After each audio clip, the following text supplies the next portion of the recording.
Hi friends, ഓഹരിവണ്ണം Malayalam ചാനലിലേക്ക് എല്ലാവർക്കും തന്നെ സ്വാഗതം. മാർക്കറ്റിൽ വളരെ ഷാർപ്പായിട്ടുള്ള സെല്ലിംഗ് ആണ് നടക്കുന്നത്. നിഫ്റ്റി വീണ്ടും 200 മൂവിങ് ആവറേജ് ബ്രേക്ക് ചെയ്തു, അതിൻ്റെ താഴെ ക്ലോസ് ചെയ്തു. അത് ടെക്നിക്കലി സീരിയസ് ആയിട്ടുള്ള ഒരു കാര്യം തന്നെയാണ്. അപ്പം നമുക്ക് ഈ ഒരു വീഡിയോയിൽ കഴിഞ്ഞ ഒരാഴ്ച മാർക്കറ്റിൽ ഷാർപ്പായിട്ട് സെല്ലിംഗ് വന്നതിൻ്റെ കാരണങ്ങളും ഇൻഡെക്സിൻ്റെ പ്രധാനപ്പെട്ട ലെവലുകളും അതിൻ്റെ കൂടെ തന്നെ നമ്മളുടെ മാർക്കറ്റിൽ ഒരു സാന്ത റാലി സംഭവിക്കുമോ എന്നുള്ളത് കൂടിയാണ് നമ്മൾ ഡിസ്കസ് ചെയ്യുന്നത്. അപ്പോൾ സാന്ത റാലി എന്ന് പറഞ്ഞിട്ടുണ്ടെങ്കിൽ എന്താണ് എന്നുള്ളത് നിങ്ങൾക്ക് എത്ര പേർക്ക് അറിയാമെന്നുള്ളത് എനിക്കറിയില്ല. നോർമലി സാന്ത റാലി എന്ന് പറയുന്നത് US മാർക്കറ്റിലൊക്കെ ബേസ് ചെയ്തിട്ടുള്ള ഒരു കൺസെപ്റ്റാണ്. അതായത് ക്രിസ്മസിന് ശേഷമുള്ള 5 ദിവസവും ജനുവരിയിലെ ഒരു 2 ദിവസവും ടോട്ടൽ 7 ഡേയ്സ് ഇൻക്ലൂഡ് ചെയ്തുകൊണ്ട് ആ ഒരു പീരിയഡിൽ മാർക്കറ്റിൽ ഒരു ബുള്ളിഷ് റാലി സംഭവിക്കാറുണ്ട് എന്നുള്ളതാണ് അതിൻ്റെ ഒരു കൺസെപ്റ്റ്. അതിൻ്റെ ഒരു കാരണമെന്ന് പറയുന്നത്, ഇല്ലെങ്കിൽ അതിന് പല കാരണങ്ങൾ പറയുന്നുണ്ട്.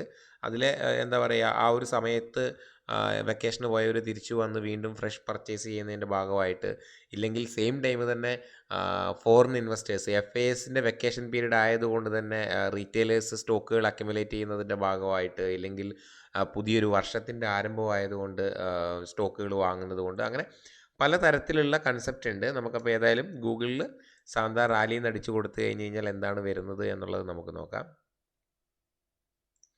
ഓക്കെ ഓക്കെ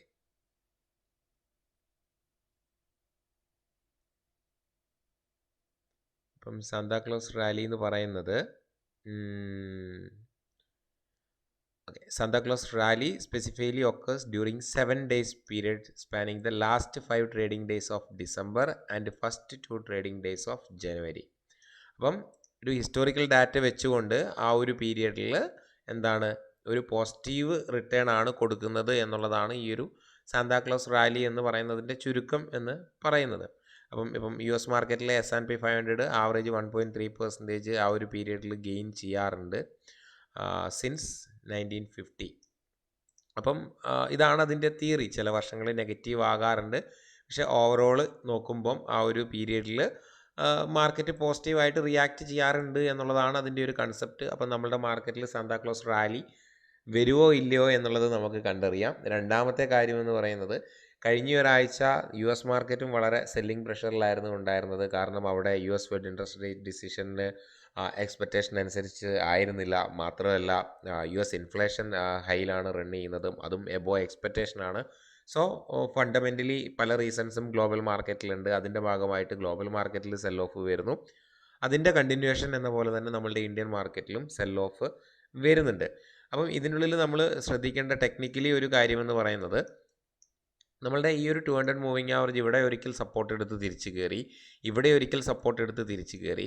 ലാസ്റ്റ് ടൈം ഇവിടെ ഒരു ഹെഡ് ആൻഡ് ഷോൾഡർ പാറ്റേൺ പ്രകാരം ബ്രേക്കൗട്ട് വരികയും നമ്മൾ 23,500 ടാർഗറ്റ് വരികയും ഈ ഒരു സോണിൽ വന്നിട്ട് എന്താണ് വീണ്ടും സപ്പോർട്ട് എടുത്ത് തിരിച്ച് കയറി. പക്ഷേ ഈ ഒരു തിരിച്ച് കയറൽ ഇവിടെയൊക്കെ ഓരോ തവണ സപ്പോർട്ട് എടുത്ത് തിരിച്ച് കയറിയപ്പോഴും മാർക്കറ്റ് പുതിയ ഹൈ ക്രിയേറ്റ് ചെയ്തു. പുതിയ ഹൈ ക്രിയേറ്റ് ചെയ്തു, വീണ്ടും ഇവിടെ സപ്പോർട്ട് എടുത്തു, അത് കുഴപ്പമില്ല. പിന്നെ അവിടെ നിന്ന് പുതിയ ഹൈ ക്രിയേറ്റ് ചെയ്തു, വീണ്ടും സപ്പോർട്ട് എടുത്തു. പക്ഷേ ഇവിടെ നിന്ന് വീണ്ടും പുതിയ ഹൈ ക്രിയേറ്റ് ചെയ്യാതെയാണ് തിരിച്ച് ഈ ഒരു ലെവലിലോട്ട് വന്നിട്ടുള്ളത്. അതുകൊണ്ട് തന്നെ ഇതൊരു മാർക്കറ്റിലെ വീക്ക്നെസ്സിനെയാണ് സൂചിപ്പിക്കുന്നത്. ഒരു പക്ഷേ മാർക്കറ്റ് ഇവിടെ നിന്ന് ഇങ്ങനെ കയറി പോവുകയും സെയിം ടൈം ഈ ഒരു മൂവിങ് ആവറേജ് ഇവിടെ വരികയും ഇവിടെ സപ്പോർട്ട് എടുക്കുകയായിരുന്നുവെങ്കിൽ മാർക്കറ്റ് സ്റ്റിൽ സ്ട്രോങ് ആണ് എന്ന് നമുക്ക് പറയാൻ വേണ്ടിയിട്ട് പറ്റും. പക്ഷേ ഇത് പുതിയൊരു ഹൈ ക്രിയേറ്റ് ചെയ്യാതെ വീണ്ടും ആ ഒരു 200 മൂവിങ് ആവറേജ് ലെവൽ വന്ന് ടെസ്റ്റ് ചെയ്യുന്നതും ആ ഒരു ലെവൽ ബ്രേക്ക് ചെയ്യുന്നതും ഒന്ന് പോസിറ്റീവായിട്ടുള്ള കാര്യം അല്ല. രണ്ടാമത്തെ ഒരു കാര്യം എന്ന് പറയുന്നത്, ഇതേപോലെ തന്നെ മാർക്കറ്റിൽ ഒരു സൈഡ് വേസ് ഉണ്ടാകും. ഇല്ല എന്നുണ്ടെങ്കിൽ നമ്മളുടെ മാർക്കറ്റിൽ ഒരു എന്താ പറയുക, നമ്മളുടെ മാർക്കറ്റിൽ ഒരു ടൈം കറക്ഷൻ വരുമെന്നൊക്കെ പറഞ്ഞ് ഞാൻ വീഡിയോ ചെയ്ത സമയത്ത് അതിന് താഴെ പല ആൾക്കാരും നമ്മളുടെ മാർക്കറ്റ് പുതിയ ഹൈ ക്രിയേറ്റ് ചെയ്തുകൊണ്ടിരിക്കും, നമ്മളുടെ മാർക്കറ്റ് ഇന്ത്യൻ ഗ്രോത്ത് സ്റ്റോറിയാണ്, ഇവർ യൂട്യൂബേഴ്സ് പൈസ ഉണ്ടാക്കാൻ വേണ്ടി പലതും പറയുന്നതാണെന്നൊക്കെ പറഞ്ഞ് പല കമൻസും വന്നിട്ടുണ്ടായിരുന്നു. ഞാൻ ആ വീഡിയോ എടുത്ത് കമൻറ്റ് കാണിക്കുന്നില്ല, ചിലപ്പോൾ അത് പേഴ്സണലി പല ആൾക്കാരെയും ഹേർട്ട് ചെയ്യാം, അതുകൊണ്ട് ഞാനങ്ങനെ ചെയ്യുന്നില്ല. പക്ഷേ എന്നിരുന്നാലും നിങ്ങൾ മനസ്സിലാക്കുക, സ്റ്റോക്ക് മാർക്കറ്റ് എപ്പോഴും മുകളിലോട്ട് മാത്രം പോകുന്നൊരു സാധനമല്ല. അതിൻ്റെ അർത്ഥം ഇത് പൊട്ടുന്നൊന്നുമല്ല ഞാൻ പറയുന്നത്. മാർക്കറ്റ് ടൈം കറക്ഷനിലോട്ട് പോയാലും പല സ്റ്റോക്കുകളുടെയും വാല്യുവേഷൻ നല്ല രീതിയിൽ ഡ്രോപ്പ് ആവും. നിങ്ങളുടെ കയ്യിലിരിക്കുന്ന സ്റ്റോക്കിൻ്റെ പ്രൈസ് ഡ്രോപ്പ് ആവും. ഇപ്പോൾ ഒരു എക്സാമ്പിൾ പറഞ്ഞു കഴിഞ്ഞിട്ടുണ്ടെങ്കിൽ നിങ്ങളുടെ ഇപ്പോൾ ഒരു സ്മോൾ ക്യാപ്പിൻ്റെ ചാർട്ട് എടുത്ത് ഞാൻ ഡിസ്കസ് ചെയ്യുകയാണെന്നുണ്ടെങ്കിൽ സ്മോൾ ക്യാപ്പ് ഇൻഡെക്സ് അതിൻ്റെ ഹൈയിൽ നിന്നും ജസ്റ്റ് 5% താഴെയാണുള്ളത്. പക്ഷേ നിങ്ങൾ ഈ ഒരു പീരിയഡിൽ സെപ്റ്റംബറിൽ മേടിച്ച് നിങ്ങൾ കയ്യിൽ വെച്ചിരിക്കുന്ന സ്റ്റോക്ക് ഈ ഒരു 5% താഴെ വീണിട്ടുള്ളത് അല്ല, അത് 20-30% അതുകൊണ്ടാണ് പറയുന്നത് മാർക്കറ്റ് ടൈം കറക്ഷനിലോട്ട് പോയാലും നമ്മളുടെ കയ്യിലിരിക്കുന്ന സ്റ്റോക്കുകളിൽ വലിയ രീതിയിലുള്ള കറക്ഷൻസ് സംഭവിക്കും. അതുകൊണ്ട് സ്റ്റോപ്പ് ലോസ് വ്യക്തമായിട്ട് എല്ലാവരും ഫോളോ ചെയ്യാൻ വേണ്ടിയിട്ട് ശ്രമിക്കുക. ഇനി നിഫ്റ്റിയുടെ കാര്യത്തിൽ ഞാൻ ഈ പറഞ്ഞ പോലെ തന്നെ നിഫ്റ്റി ഇവിടെ 200 ബ്രേക്ക് ചെയ്യുന്നത് മാത്രമല്ല, നിഫ്റ്റി അതുകൊണ്ട് തന്നെ അവിടെ എന്താണ് പുതിയൊരു ലോവർ ലോ സ്ട്രക്ചർ കൂടി ക്രിയേറ്റ് ആവും ഇതിൻ്റെ താഴെ ക്ലോസ് ആയാൽ. അപ്പം അതെന്താണ് കുറച്ചും കൂടി ഒരു ബീറിഷിനെ സൂചിപ്പിക്കും. അതുകൊണ്ട് തന്നെ മാർക്കറ്റിലൊരു സെല്ലിങ് വരാനുള്ള ഒരു പോസിബിലിറ്റി ഉണ്ട് ഈ ഒരു ലെവലൊക്കെ ബ്രേക്ക് ചെയ്യുകയാണെന്നുണ്ടെങ്കിൽ. അടുത്ത ഒരു ഫാക്ടർ ടെക്നിക്കലി എന്ന് പറയുമ്പം റിലയൻസ് ഇൻഡസ്ട്രീസിനെ കുറിച്ച് നമുക്കറിയാം.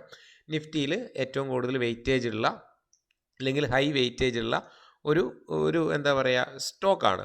ഇനി ഈ ഒരു റിലയൻസിൻ്റെ നമ്മൾ ചാർട്ടുകളെല്ലാം ഞാൻ ഇതെല്ലാം റിമൂവ് ചെയ്തിട്ട് ഇതിൻ്റെ ഉള്ളിൽ ഈ ഒരു 2016 ഇല്ലെങ്കിൽ 2017 ഈ ഒരു ബ്രേക്കൗട്ടിന് ശേഷം ഈ ഒരു ഞാൻ 20 മൂവിങ് ആവറേജ് പ്ലോട്ട് ചെയ്യുകയാണ് എന്നുണ്ടെങ്കിൽ ഒരിക്കൽ പോലും 20 മൂവിങ് ആവറേജിൻ്റെ താഴെ, ഇത് കൊറോണ അല്ലാതെ ഒരു 20 മൂവിങ് ആവറേജിൻ്റെ താഴെ വന്ന് ക്ലോസ് ചെയ്യുന്ന ഒരു അവസ്ഥ ഇതിന് വരാറില്ല. ഈ ഒരു പീരീഡിൽ വന്നു എന്നുണ്ടെങ്കിലും എന്താണ്, പക്ഷേ ഇവിടെ തന്നെ ഈ ഒരു സപ്പോർട്ട് സോണിൽ തന്നെ സപ്പോർട്ട് എടുത്ത് തിരിച്ച് കയറി. പക്ഷേ ഇവിടെ എന്താണ് 20 മൂവിങ് ആവറേജിൻ്റെ താഴെ വളരെ സ്ട്രോങ് ആയിട്ട് തന്നെ ക്ലോസ് ചെയ്തു. മാത്രമല്ല ഈ ഒരു ടെക്നിക്കൽ ലെവലിന് താഴെ ക്ലോസ് ചെയ്തു. ഇനി 50 മൂവിങ് ആവറേജ് ഞാനിവിടെ പ്ലോട്ട് ചെയ്യുകയാണ് എന്നുണ്ടെങ്കിൽ കൊറോണയ്ക്ക് 50 മൂവിങ് ആവറേജിൽ വന്നിട്ടാണ് സപ്പോർട്ട് എടുത്ത് കയറിപ്പോയത്. സോ ഇവിടെ ഈ ഒരു 50യിൽ വന്ന് സപ്പോർട്ട് എടുക്കും എന്ന് തന്നെ നമുക്ക് വിശ്വസിക്കാം. എന്നാലും ആ ഒരു പോയിന്റിലോട്ടൊക്കെ ഇനിയും ചെറിയ ദൂരമുണ്ട്. ഇനി അവിടെ സപ്പോർട്ട് എടുത്തില്ല എന്നുണ്ടെങ്കിൽ ഫർദർ സെൽ ഓഫിനൊക്കെയുള്ള ഒരു പോസിബിലിറ്റി ഉണ്ട്. മുകളിൽ നിന്ന് നോക്കുകയാണെന്നുണ്ടെങ്കിൽ ഓൾമോസ്റ്റ് ഒരു 25% കറക്റ്റ് ചെയ്തിട്ടാണുള്ളത്. അപ്പം മാർക്കറ്റിൽ പലതരത്തിലുള്ള ലാർജ് ക്യാപ് സ്റ്റോക്കുകളിലും നല്ല രീതിയിലുള്ള സെല്ലിങ് വരുന്നുണ്ട്. നമ്മൾ ഈ പറയുന്ന പോലെ ടാറ്റ മോട്ടോഴ്സിലാണെങ്കിലും പല സ്റ്റോക്കുകളിലും ഉണ്ട്.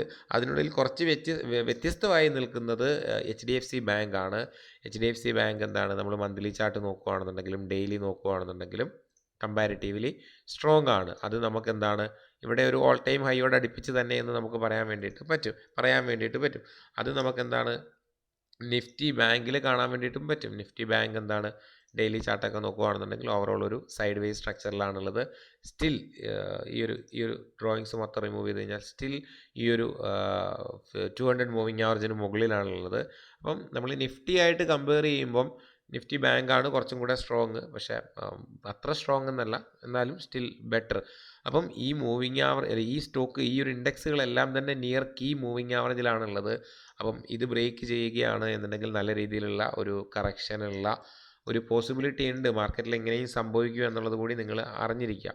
ഇനി അങ്ങനല്ല, ഈ കീ മൂവിങ് ആവറേജിൽ സപ്പോർട്ട് എടുത്ത് തിരിച്ച് കയറുകയാണ് എന്നുണ്ടെങ്കിൽ സന്തോഷം.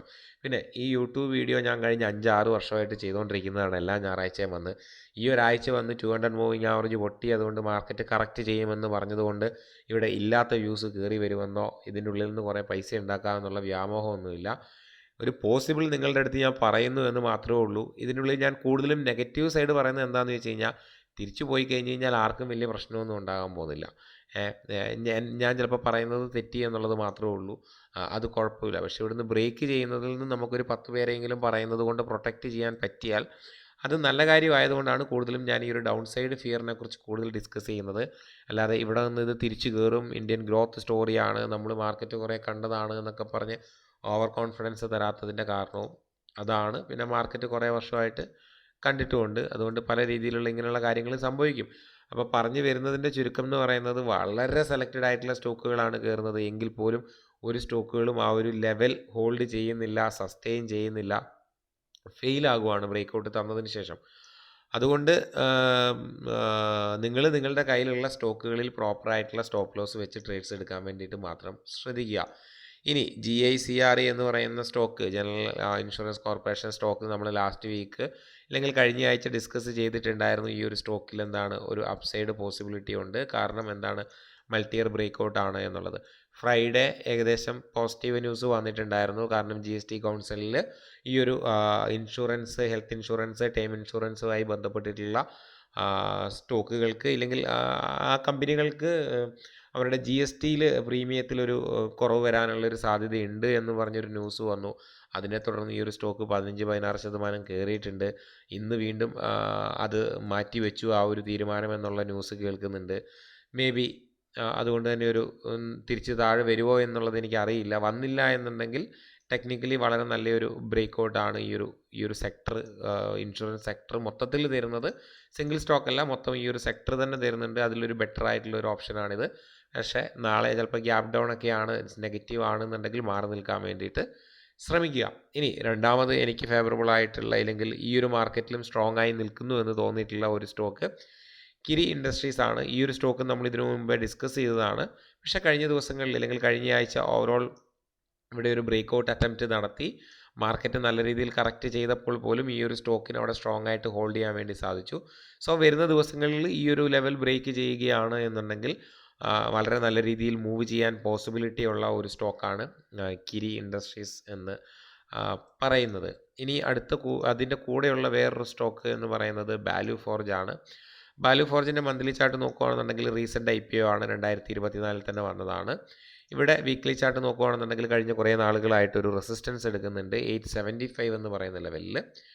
ആ ഒരു ലെവലിന് മുകളിൽ ഈ ഒരു സ്റ്റോക്കിന് സസ്റ്റെയിൻ ചെയ്യാൻ സാധിക്കുകയാണ് എന്നുണ്ടെങ്കിൽ ഈ ഒരു സ്റ്റോക്കിലും ഒരു അപ്സൈഡ് മൂവ്മെൻറ്റിനുള്ള ഒരു പോസിബിലിറ്റി ഉണ്ട്. ഓക്കെ, ഈ ഒരു സ്റ്റോക്കും ഇവിടെ ഒരു നല്ലൊരു കൺസോൾട്ടേഷൻ ഫേസിലാണുള്ളത്. അതുകൊണ്ട് 875 മുകളിൽ പോവുകയാണ് എന്നുണ്ടെങ്കിൽ നല്ലൊരു എൻട്രി പോയിൻ്റാണ്. ഓക്കെ, മൂന്നാമത്തെ സ്റ്റോക്ക് എന്ന് പറയുന്നത് ജിൻഡാൽ ഡ്രില്ലാണ്. ഈ ഒരു സ്റ്റോക്കിൻ്റെ മന്ത്ലി ചാർട്ട് എടുക്കുകയാണെന്നുണ്ടെങ്കിൽ വളരെ സ്ട്രോങ് ആയിട്ടുള്ള ഒരു കൺസോൾട്ടേഷൻ പീരീഡിന് ശേഷം ഏകദേശം ഒരു 10-20 വർഷത്തിൻ്റെ അടുത്ത് ഇല്ല ഒരു 10-18 വർഷത്തിന് ശേഷം ഒരു ബ്രേക്കൗട്ട് തരാൻ പോവുകയാണ്. ഇതിൻ്റെ ഒരു ബ്രേക്കൗട്ട് പോയിൻ്റ് എന്ന് പറയുന്നത് 890 ഒക്കെയാണ്. അപ്പം ഇനിയും സമയമുണ്ട്. ഈ ഒരു ബ്രേക്കൗട്ട് പോയിൻറ്റിൻ്റെ ഒരു 12% താഴെയാണ് സ്റ്റോക്ക് ഇപ്പോഴും നിൽക്കുന്നത്, 12-15%. അപ്പോൾ ഈ ഒരു 890 എന്നൊക്കെ പറയുന്ന ലെവലിന് മുകളിൽ പോവുകയാണെന്നുണ്ടെങ്കിൽ വളരെ നല്ലൊരു ഓപ്പർച്യൂണിറ്റിയാണ് ഈ ഒരു സ്റ്റോക്കിൽ എൻട്രി എടുക്കുന്നത്. ഏകദേശം ഒരു 15% സ്റ്റോപ്പ് ലോസോട് കൂടിയൊക്കെ നിങ്ങൾക്ക് ഈ ഒരു സ്റ്റോക്കിൽ എൻട്രി കൺസിഡർ ചെയ്യാം. അതായത് ഈ ഒരു സ്വിംഗ് ലോ സ്റ്റോപ്പ് ലോസ് വെച്ചുകൊണ്ട് ഇവിടെ ബ്രേക്കൗട്ട് വരുമ്പം ഈ ഒരു സ്വിംഗ് ലോ സ്റ്റോപ്പ് ലോസ് വെച്ചുകൊണ്ട് നിങ്ങൾക്ക് എൻട്രി കൺസിഡർ ചെയ്യാവുന്നതാണ്. അപ്പം ഇത്രയും സ്റ്റോക്കുകൾ ഇങ്ങനത്തെ ഒരു മാർക്കറ്റിലും പിടിച്ചു നിൽക്കാൻ വേണ്ടി ശ്രമിക്കുന്നുണ്ട്. അതായത് value forge, Kiri industries, Jindal drill, ഈ ഒരു 3 സ്റ്റോക്കാണ്. എസ്റ്റർ കുഴപ്പമില്ല, ബട്ട് സ്റ്റിൽ ഈ ഒരു 3 സ്റ്റോക്കുകളാണ് എനിക്ക് നിങ്ങളുടെ അടുത്ത് പരിചയപ്പെടുത്താനുള്ളത്. GICRE ഓൾറെഡി ഞാൻ അതിനെക്കുറിച്ച് പറഞ്ഞു, നല്ല ബ്രേക്കൗട്ട് ആയിരുന്നു. പക്ഷേ ഒരു ന്യൂസ് ബേസ്ഡ് ആയതുകൊണ്ടും ന്യൂസിന് മേ ബി നെഗറ്റീവ് ആകാനുള്ള സാധ്യതയുള്ളത് കൊണ്ടും അതിൽ നിന്ന് മാറി നിൽക്കുന്നത് നല്ലതായിരിക്കും. അപ്പോൾ ഇത്രയും കാര്യങ്ങളാണ് നമുക്ക് ഈ ഒരാഴ്ചത്തെ വീഡിയോയിൽ ഡിസ്കസ് ചെയ്യാനുള്ളത്. വീഡിയോ കണ്ട എല്ലാവർക്കും നന്ദി.